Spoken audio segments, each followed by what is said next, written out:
दोस्तों, स्वागत है आप सभी राजस्थान स्टेट ओपन बोर्ड के कक्षा 10वीं के सभी साथियों का। साथियों, ये आप बोर्ड पर देख पा रहे होंगे, ये विषय हिंदी का कक्षा 10वीं का पेपर है और आप सभी इस पेपर को सबसे पहले तो देख लीजिए। ये आपका हिंदी का पेपर है कक्षा 10वीं का और आप सभी की अभी बोर्ड परीक्षाएं चल रही हैं, तो आपके लिए पुराने पेपर देखना कितना इम्पोर्टेंट है, ये आप अच्छे से जानते हैं। तो चलिए मैं आपको एक-एक करके सभी सवालों के हल सहित इस क्लास में पूरा पेपर दिखाऊंगा। तो आप सभी साथी इस वीडियो के शुरू से लेकर अंत तक बने रहिए और आपके मन में कोई भी डाउट रहे तो मुझे कमेंट करके तुरंत बता दीजिए। तो चलिए शुरू कर रहे हैं। आपका ये पेपर है, जो पहला सवाल आपके सामने ये बोर्ड पर लग चुका है।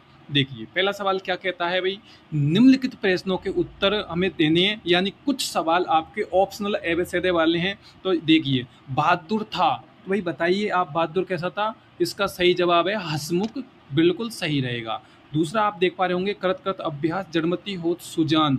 इसका हमें जड़मति का अर्थ बताना है, तो वो रहेगा मूर्ख व्यक्ति के लिए यहाँ पे जड़मति कहा गया है।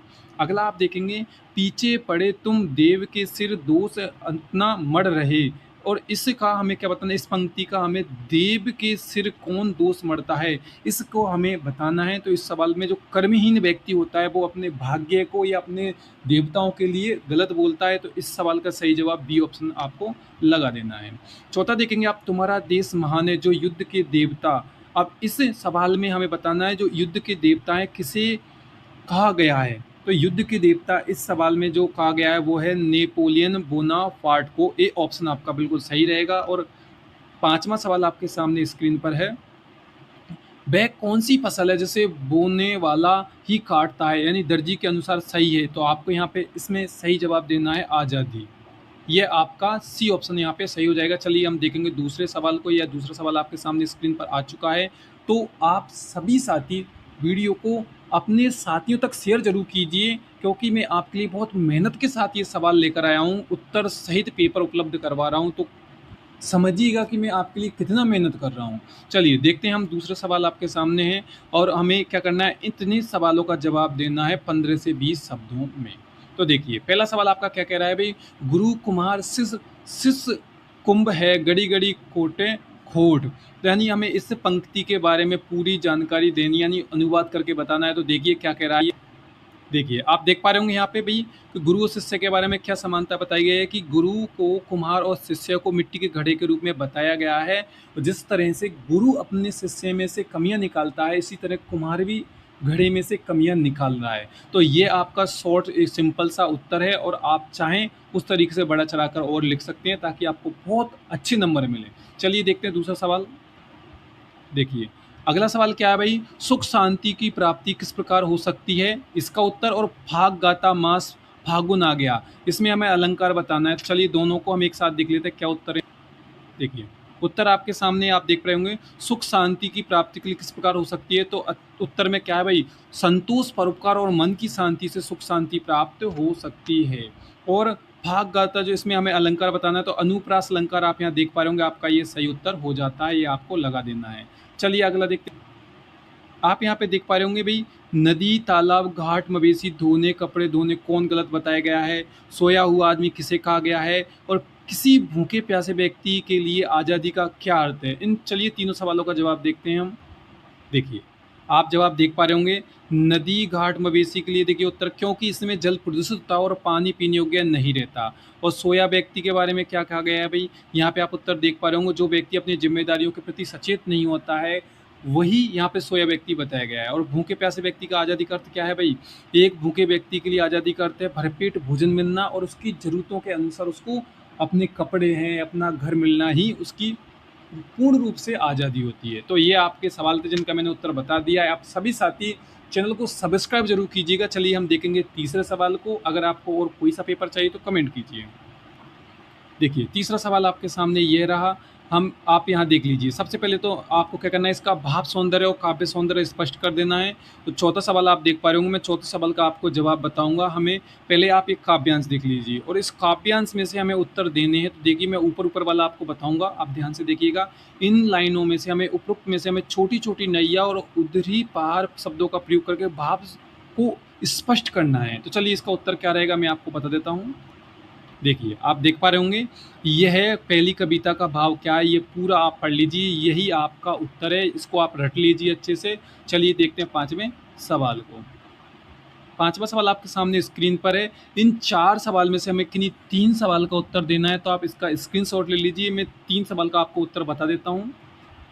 देखिए, आप देख पा रहे होंगे पहले सवाल का उत्तर ये यहाँ पे दे रखा है, दूसरे का उत्तर यहाँ दे रखा है, और चौथे का उत्तर आपको यहाँ दे रखा है। क्योंकि 3 का ही जवाब देना है, इसलिए 3 के उत्तर मैंने आपको बता दिए। छठे सवाल को हम देखते हैं। देखिए, छठा सवाल आपके सामने ये रहा। छठा सवाल ये ऑप्शन ले एबेसेडे वाले सवाल है। तो देखिए, बहादुर का गांव था, तो आपको यहाँ पे जो जवाब देना है वो है नेपाल और बिहारी की सीमा पर आपको देना है। दूसरा सवाल ये काक भुसुंडी भी विचित्र पक्षी है, तो इसमें हमें जो जवाब देना है भाई, तो ये आपका सही जवाब रहेगा। इसमें कौवे के बारे में यहाँ पे कहा गया है। उसे उल्लू गिल्लू कहकर बुलाने लगे। इस पंक्ति में गिल्लू है भाई, गिल्लू क्या है, तो यहाँ पे आपको जवाब देना है जातिवाचक संज्ञा है भाई ये। चलिए चौथा देखेंगे आप, इंदौर के रॉबर्ट नर्सिंग होम में अध्यक्षता किसने की थी भाई, तो इस सवाल में सी ऑप्शन मदर टेरेसा आपका सही रहेगा। गंगोत्री ग्लेशियर की ऊंचाई कितनी है भाई, तो इस सवाल का आपका जवाब रहेगा बी ऑप्शन 5819 मीटर। जो इस छठे का लास्ट है वो है आपका यत नरेत पूजनते वाले ये श्लोक है, तो ये युक्ति है। तो इस सवाल का जो सही जवाब है मनुस्मृति, बी ऑप्शन आपका यहाँ पे सही हो जाता है। चलिए देखते हैं हम 7वें सवाल को। तो देखिए 7वें सवाल में आपको क्या करना है भाई, गद्यांश को पहले पढ़ना है। मैंने आपको पहले ही कहा है और मैंने अच्छे से समझाया है और पढ़ाया भी है कि आप गद्यांश को पढ़िए, और पढ़ने के बाद इसमें से जो उत्तर दिए गए अगर आप ध्यान से पढ़ेंगे तो आपको इन सभी सवालों के उत्तर मिल जाएंगे। मैं इनका आपको जवाब नहीं बताऊंगा, भले मेरे पास हैं। चलिए मैं आपको 8वें सवाल को बता देता हूँ। हमें इन 8वें सवाल के इन सभी सवालों के उत्तर आपको बता देना है। तो आप पहले तो इसका स्क्रीनशॉट ले लीजिए, देख लीजिए, और मैं इनके उत्तर आपको एक साथ बता देता हूँ। देख लीजिए भाई, सभी पहले, दूसरे, तीसरे, चौथे, 5वें, छठे, 7वें और 8वें सभी सवालों के जवाब मैंने आपको यहाँ पर बता दिए हैं। आप देखिए, वीडियो को रोक लीजिए, स्क्रीनशॉट ले लीजिए, और आपको जो भी आपके मन में संशय हो कमेंट कर दीजिएगा। चलिए देखेंगे 9वें सवाल को।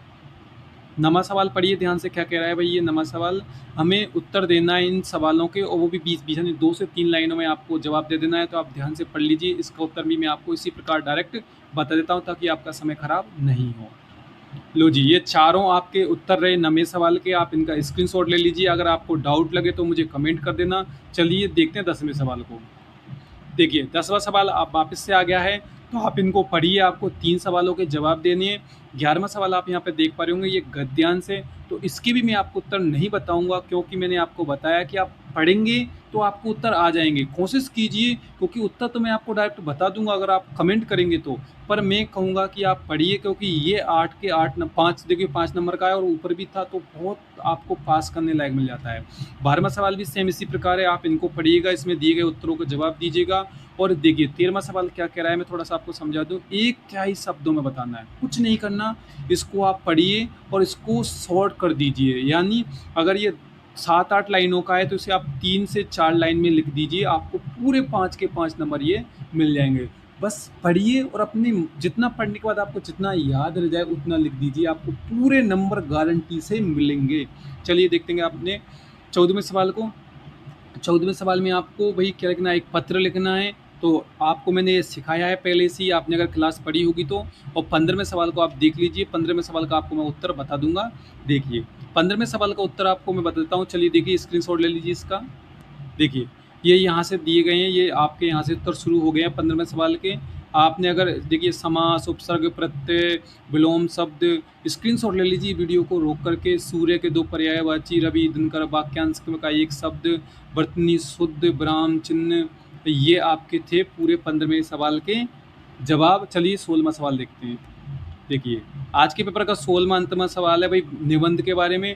और निबंध किस प्रकार लिखा जाता है मैंने आपको पढ़ा रखा है, तो आप किसी एक को बढ़िया लिख दीजिए, आपको पूरे 10 के 10 नंबर मिल जाएंगे। और अगर आपको कोई और विषय का पेपर चाहिए या प्रैक्टिकल फाइल चाहिए